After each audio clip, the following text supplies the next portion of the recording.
اعوذ باللہ من الشیطان الرجیم، بسم اللہ الرحمن الرحیم۔ ناظرین و سامعین، السلام علیکم ورحمۃ اللہ وبرکاتہ۔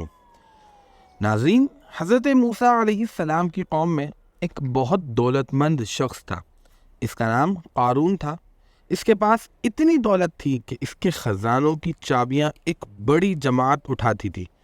وہ شخص یعنی قارون دولت نہ خود پر خرچ کرتا تھا نہ ہی کسی غریب شخص پر، بس مال جمع کرتا رہتا تھا۔ اسے اپنی دولت پر بڑا فخر تھا۔ اس کا کہنا تھا کہ میں نے یہ دولت اپنی محنت سے جمع کی ہے۔ لوگوں نے اسے بہت سمجھایا کہ تمام دنیا کے لوگوں کو دولت صرف اللہ تبارک و تعالی ہی عطا کرتا ہے، اس لیے تم اپنی دولت کو اللہ کی راہ میں خرچ کرو۔ لیکن قارون نے کسی کی بات نہ مانی اور مسلسل اللہ کی نافرمانی کرتا رہا۔ پھر ایک دن وہ بڑے فخر کے ساتھ قوم کے لوگوں کے سامنے نکلا۔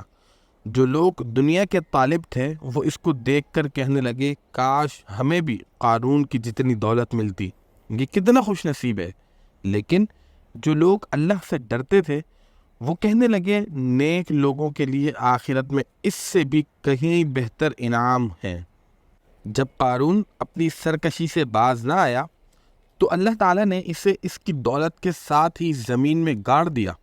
کوئی بھی اس کو عذاب الہی سے بچا نہ سکا۔ جو لوگ اس کے جیسے بننے کی تمنا کرتے تھے قارون کا انجام دیکھ کر کہنے لگے، شکر ہے اللہ نے ہمیں بچا لیا۔ اگر ہمیں بھی قارون کی جتنی دولت ملتی اور ہم بھی سرکش اور گمراہ ہو جاتے تو اللہ ہمیں بھی زمین میں دھسا دیتا۔ دوستو، ہمیں بھی کسی سے حرص نہیں کرنی چاہیے۔ اللہ نے ہمیں جو کچھ عطا کیا ہے اس پر اترانا نہیں چاہیے، بلکہ اللہ کا شکر ادا کرتے رہنا چاہیے۔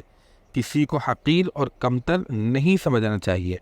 اگر یہ مختصر سی ویڈیو آپ کو پسند آئی ہے تو ویڈیو کو لائک کیجیے، چینل کو سبسکرائب کیجیے اور اس طرح کی ویڈیوز کے حوالے سے اپنا فیڈ بیک بھی دیجیے گا۔ اپنا خیال رکھیے۔ السلام علیکم ورحمۃ اللہ وبرکاتہ۔